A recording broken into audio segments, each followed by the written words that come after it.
Well, welcome to today's Safer Robot Design webinar.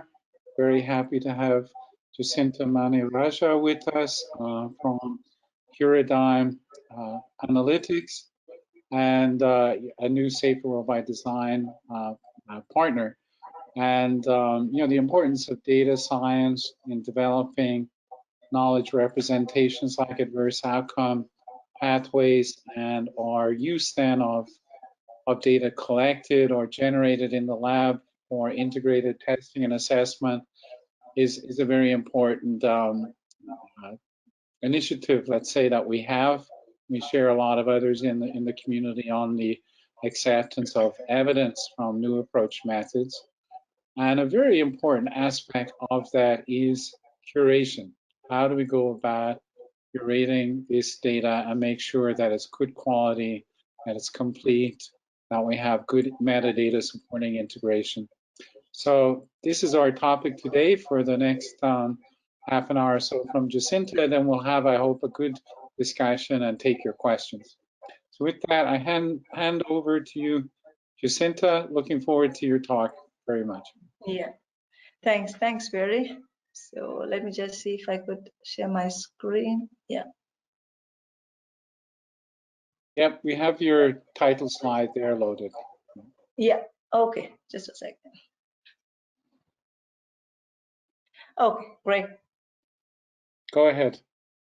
Yeah, just a second. I'm just trying to.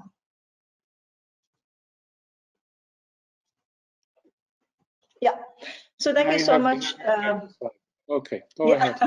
Yeah, thanks a lot, Barry, for the introduction. So I'm not going to really talk much about myself. So it's already there in the bio that was shared by Barry.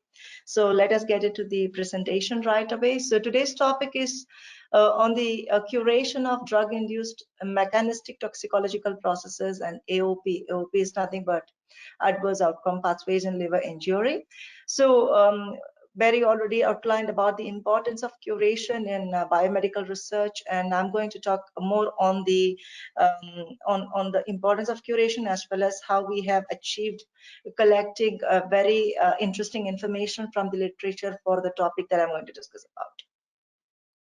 So the agenda is I'm going to shortly describe about the DILI, which is nothing but drug-induced liver injury, the classification of the drugs based on the DILI, and a short note on the AOP, followed by the curation itself. So how do we really go about with the article screening process, selection of the curation data fields for the project, or any topic that we would really get into, and some of the use cases that I'm going to share, as well as explain the curation process.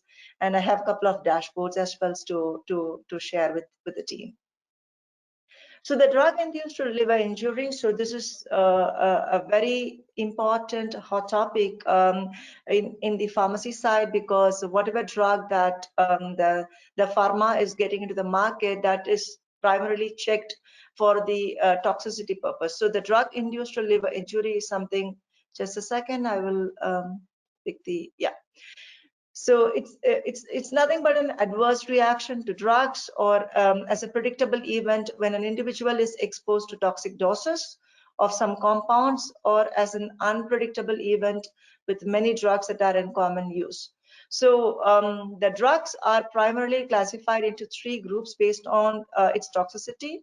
The first one is the most deadly drugs, which is the serious concerns, and followed by the less deadly drugs and no deadly drugs. So the way how these drugs are classified, there are like hundreds of drugs.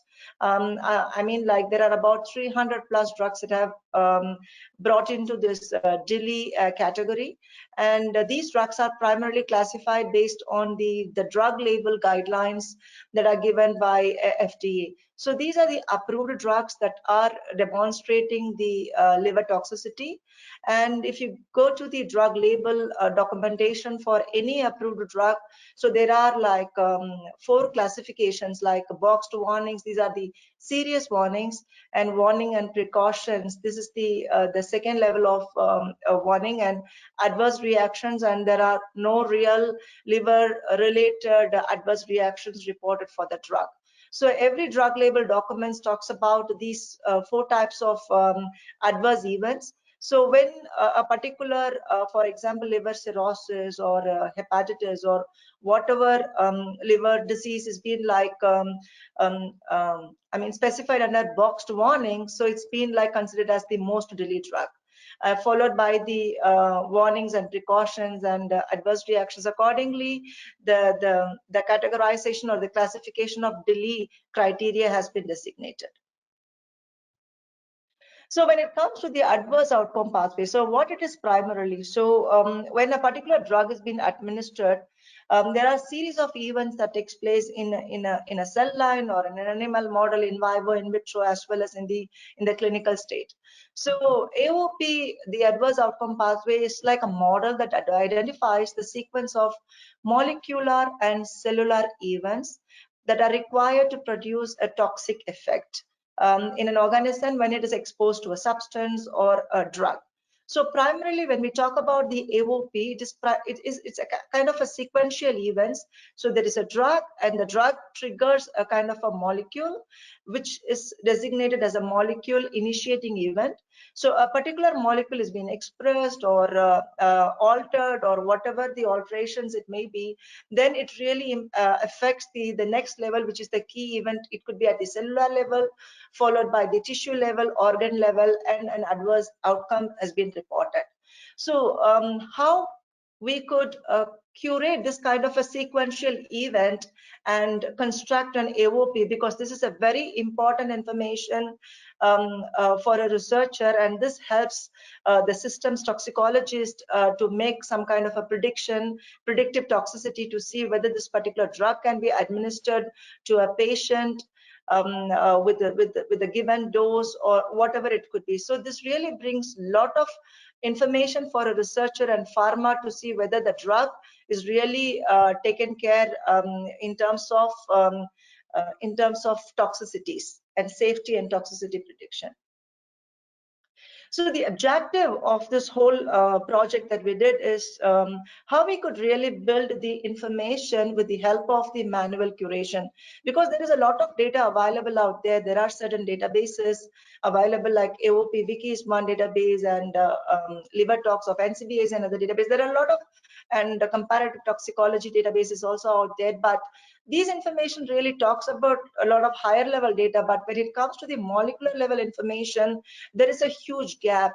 And so we attempted to see how best we could really cover this information from the literature articles to the manual curation process. So again, we had to really strategize our curation approach, and we prepared a kind of a curation template, and we really worked around how we could select the articles, what are the type of search strategies we can really apply in order to identify the positive articles for our project objective. And one of the key things that we really focused is that the curation is something which is very important. It is not just like you copy paste the information. You really have to ensure that the data that you curate is harmonized with the existing databases, and it is searchable, and it is really curated in a structured way using vocabularies, following ontologies, and also the scientific identifiers. So all these components are very, very important. Therefore, the external users, the end users, can really use this information in a very appropriate manner. So the first thing when we started with the curation is the article search strategy, right? So we need to identify the article. So the primary thing for the article is that the keywords. So we need to really work around the keywords that we can combine in order to look for the references and articles in the PubMed. So this is one of the database that we predominantly use to identify the positive articles. So the keywords are primarily the drug names, because we took the drug list from the external DB, and we wanted to really see whether for these drugs, whether we could really build the AOP pathway for the liver diseases. So the drug name, the phenotypes, the biomarkers, the tissues, the adverse outcomes, as well as the phenotype is repeated here.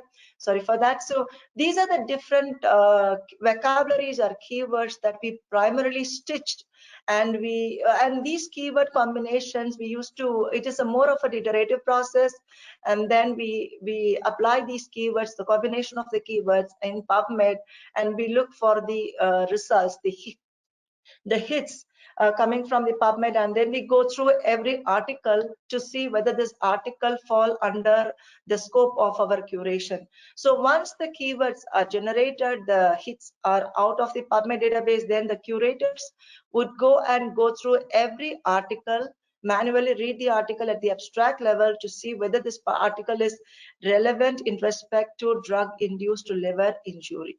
So this is the first thing. So there could be like thousands of articles that we might get, and based on our experience, I would say like hardly 5 to 10% of the articles turned out to be a positive for this curation, which really fits into every criteria of our curation process. So, and all the positive articles that we really identify are like moved into the next process, which is nothing but the real-time full text curation process. So this is something like I just thought I will share this Excel, like these are the drugs, and for these drugs we really looked into the PubMed with different combination of keywords. So we like to put like atorvastatin with the gene and liver and all these combination of keywords, and then we identify the positive references. You can see like these are the PubMeds that we have identified, which are potentially positive references, and then the team really picked these references and went ahead with the curation. So this is how like the article screening process output would look like before the curators pick the PubMed article for curation. And this is the very, very important critical point, like what is the data point that you're going to curate? So you have a paper now and you're going to read the paper and you need to capture the information. So in every curation project, right, the data curation, the template is something extremely critical. And if you could see, like this project is a drug-centric project. So it's a drug-induced toxicity is what that we are going to look for it from the articles. So the first aspect is whether the paper is talking about the gene level, protein level information and the molecular alterations, the effect of the molecular alteration, as well as the significance. So these are the different data fields. I've just limited the data fields on this display, but in general, the curation template is really an extensive template. So we actually capture the information at the molecular level details, followed by the cellular level details. So if there is a particular gene or protein expressed, what it does, what is the target protein for this particular alteration, then we also look for the target molecule and its molecular alterations, effects and significance. And then what happens after that, what is the type of key event that happens at the cellular level. These are nothing but the phenotypes, whether it is an apoptosis or like endometrial stress or mitochondrial injury or whatever it is. So all those key events are captured as an effect of this molecular initiating events. And then for this is very important, and then the adverse outcomes. So what exactly the adverse outcome the author is really reporting as an endpoint in the paper. So that information is also captured. So when it comes to the adverse outcomes, the toxicity grade, the level of toxicity, what is the adverse effect? So that information and the annotations, the real-time annotation, I will also show how we also capture the annotation statements. And all these information are very, very important, but unless and until we support this information with an evidence, so then that really doesn't make a confidence or give a percentage of reliability to the end user. So we also look for the experimental details, materials, methods, assay techniques, as well as the study details, whether this particular experiment has been conducted in preclinical stage, at in vivo or in vitro level, or at a clinical stage. So when it comes to the clinical stage, then we also capture the clinical parameters, the patient characteristics, gender, age, and comorbid conditions, and all those information. So these are the very comprehensive level of data fields that we have considered for this particular curation activity. Along with that, since it is a drug centric, then the drug treatment details, what is the dose, what is the duration, and what is the route of administration, and if at all the disease information is available, whether this particular drug has been given for pain or cancer or osteoarthritis or whatever it is, if that information is available, then and then the biomarker information. So these are the molecular sequential effects, from the molecular initiating events to the key events to the adverse outcome, but this is also primarily measured by certain biomarkers.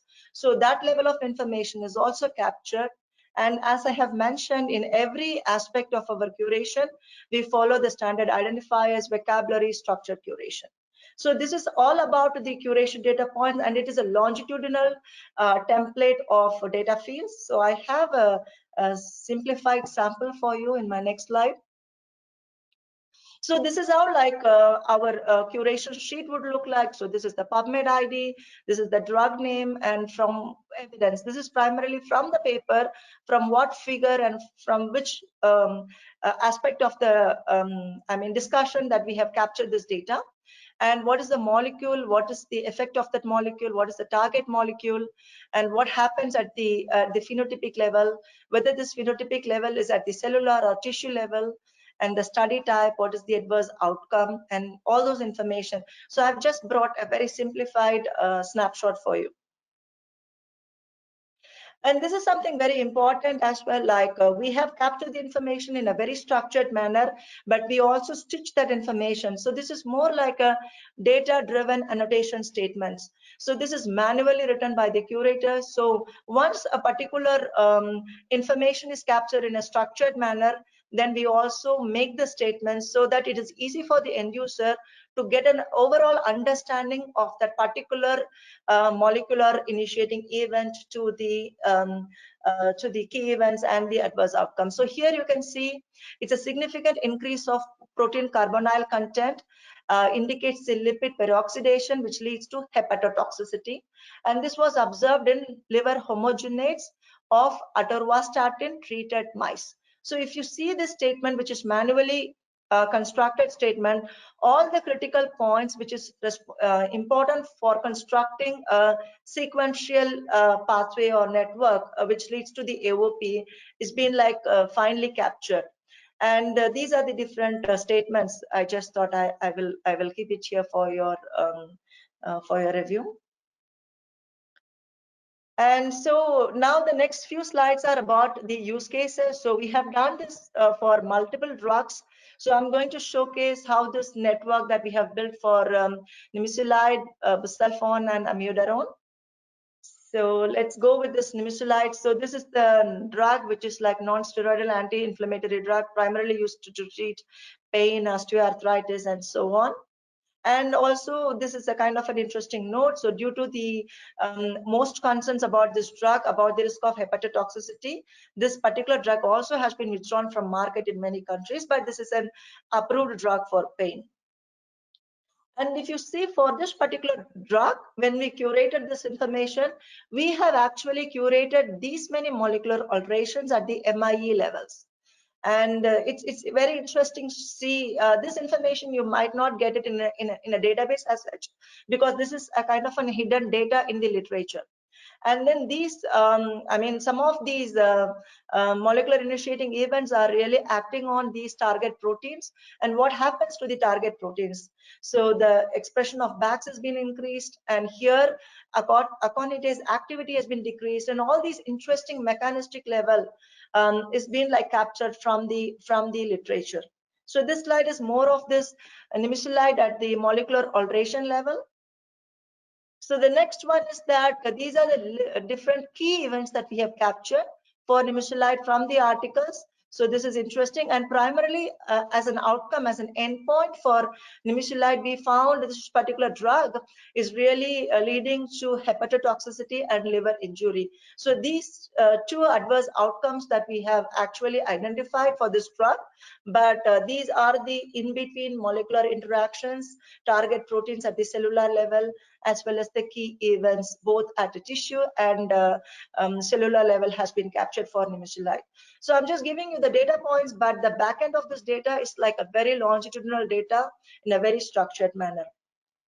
So this is a kind of an AOP network. If you could see, like, this is the drug. These are the different molecular initiating events, target proteins, and what happens, and what are the different molecular initiating events are leading to induced apoptosis, and this one leading to induced oxidative stress, and this one is at the tissue level. This is induced DNA damage, mitochondrial swelling, and this leads to like hepatotoxicity.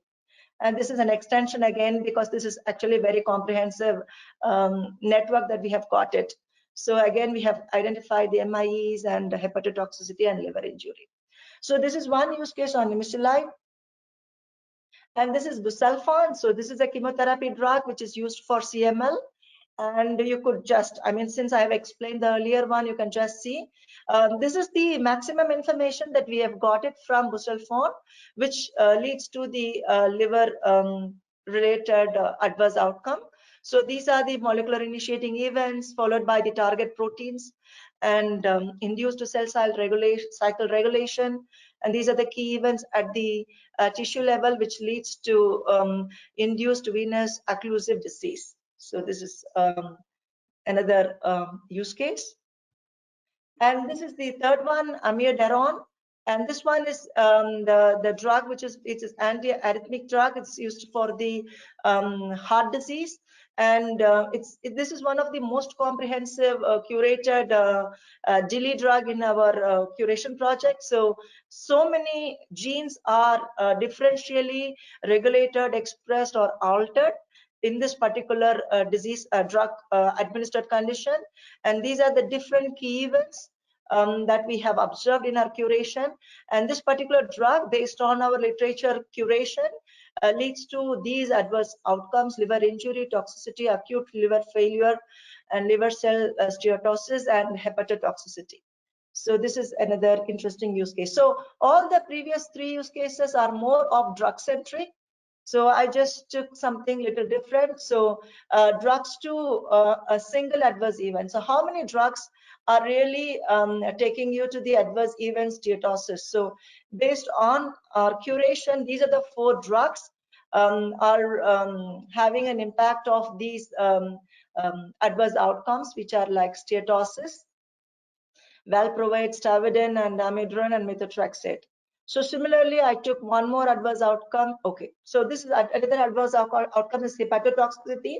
So interestingly, all these drugs that are on the first box have exhibited hepatotoxicity adverse outcome as an endpoint. So this is one of the most comprehensive adverse outcome that we have curated.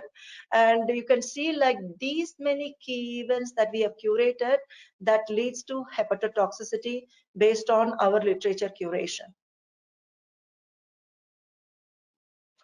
And normally, like when we talk about the biomarkers that are measured in these kind of experiments, we primarily talk about bilirubin, AST, ALT, and so on. But we have noticed in all these literatures that we have curated, so there are several biomarkers that they are measuring, which are having an impact on this adverse outcome, the liver related diseases. So I just thought I could collate all the biomarkers that we have identified that have been like found to be elevated in a disease condition. So all these biomarkers are coming out of the literature curated information. And similarly, these are the different drug induced adverse outcomes, liver specific, that we have curated. And these data points, these are like a vocabularies that we have identified. And I have to admit the fact, right, some of the vocabularies are not normalized.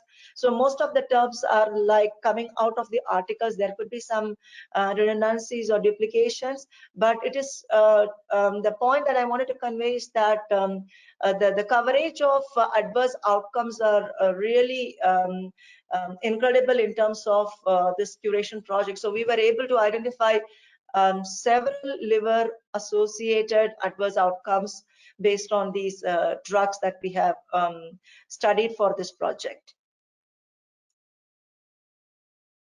And so coming to this curation process and the approach, so as Barry said in the beginning, the curation is something very, very important. So whatever the data that we have curated is primarily used by the researchers, the toxicologists and the computational biologists who are working on toxicity prediction for the drugs to see whether this particular molecule, the drug can really go ahead with the next step for the marketing or whatever the purpose is. So that's very the crucial activity that we do it here, and the reliability of the information is the precision rate is very high because the work is primarily done manually, and the protocols and everything is like strategically streamlined for this curation. So in any curation process, so there is a team who works on the article selection.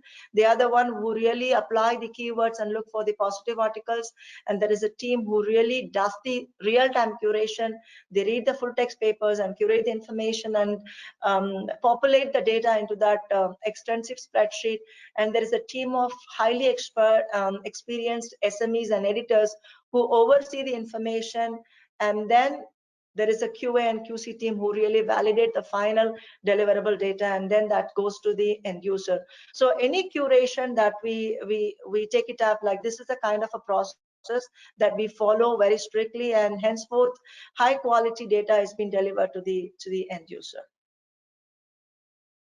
And also we did few dashboards. I'm just going to give you the snapshot. I'm not going to demonstrate the dashboard.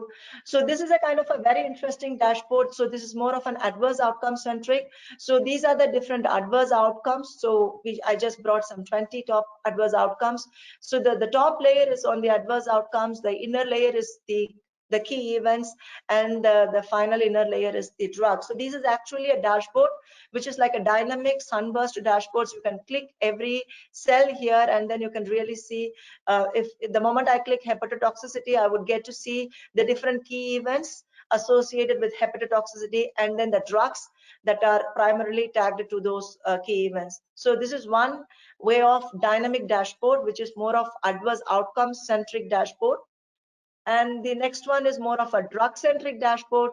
So the outer layer is all the drugs, and followed by the molecular initiating events, and the key events and the adverse outcomes. So this is a couple of dashboards also that we used to do it in order to ensure that the customer can easily play around the data so that they can really get a lot of meaning out of it. So you can also see how this information is slimmed down specific to this dashboard. So with this, I'm pretty much done with my presentation, and I would like to share my thanks to Dr. Park from 3BIC, South Korea. And I really did this project with them. And so I wanted to add my thanks to him, and thanks to Dr. Barry, Safer World by Design for giving this opportunity, and for partnering with Curadigm for a lot more events that we are planning to do it in the future. And also thanks to my curation team at Curadigm Datalytics for getting this project done and more useful for the real-time researchers. So thank you so much, and questions.